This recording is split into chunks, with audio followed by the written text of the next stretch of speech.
আমার নাম এসাক, আমার বাড়ি ফরিদপুর শিবচর থানা। আমি নাসিরউদ্দিন স্যারের কাছে আসছি চিকিৎসার জন্য, ঠিক আছে, মালিকনগর পুকুরপাড়ের সামনে। আইসা এই জায়গায় ফেস্টুলার জন্য আসছি, ফেস্টুলার চিকিৎসা করবার জন্য আসছি। চিকিৎসা করতেছে আজকে 5 মাস ধরে। 5 মাসের চিকিৎসা করে মোটামুটি আমার ভালো হয়েছে।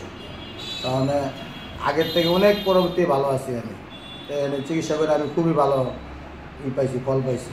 এই জন্য আবার আসছি আমি ওষুধ নেওয়ার জন্য। ধন্যবাদ। আপনারা আমাদের পেশেন্ট ইসাক ভাইয়ের বক্তব্য শুনতেছিলেন, তার স্টেটমেন্ট আমরা নিয়েছি। তো উনি অ্যালোপ্যাথিক চিকিৎসা করিয়েছিলেন, ওনাকে পরামর্শ দেওয়া হয়েছিল অপারেশন করতে। উনি অপারেশন না করে উনি অন্য একজনের মাধ্যমে, আমাদের খসরুজ্জামান ভাই আছেন, উনিও দীর্ঘ 1 যুগ ধরে ফিস্টুলাতে সাফার করছিলেন, 2 বার অপারেশন হয়েছিলেন। হোমিওপ্যাথির প্রতি একেবারে আস্থা ছিল না, কিন্তু আমাদের চিকিৎসায় 1 বছরের মধ্যে উনি কমপ্লিটলি সুস্থ হয়ে গেছেন। এরপরে ইসাক ভাইকে উনি পাঠিয়েছেন। এরপর আমরা দীর্ঘ 4 মাস প্লাস, অর্থাৎ 5ম মাসে পড়েছে, কমপ্লিটলি এখন ভালো। এই 2 মাসের মধ্যে পুজ একেবারে আসে না। আমি আমার প্র্যাকটিস লাইফে ফিস্টুলার অসংখ্য পেশেন্ট দেখেছি।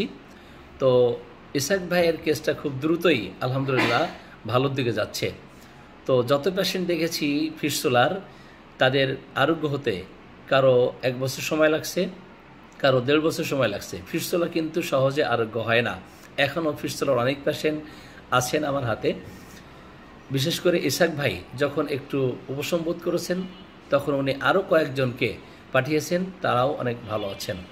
তো আমরা হোমিওপ্যাথিক চিকিৎসার মাধ্যমে এই ধরনের ফিস্টুলার পেশেন্ট অপারেশন ছাড়াই কমপ্লিটলি এটা কিওর করা সম্ভব। যারা ফিস্টুলায় সাফার করতেছেন, উইদাউট অপারেশনে এটা কমপ্লিটলি ভালো হওয়া সম্ভব।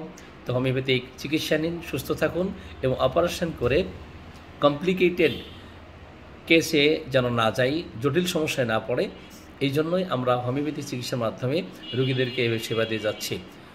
ধন্যবাদ। আসসালামু আলাইকুম ওয়া রাহমাতুল্লাহ।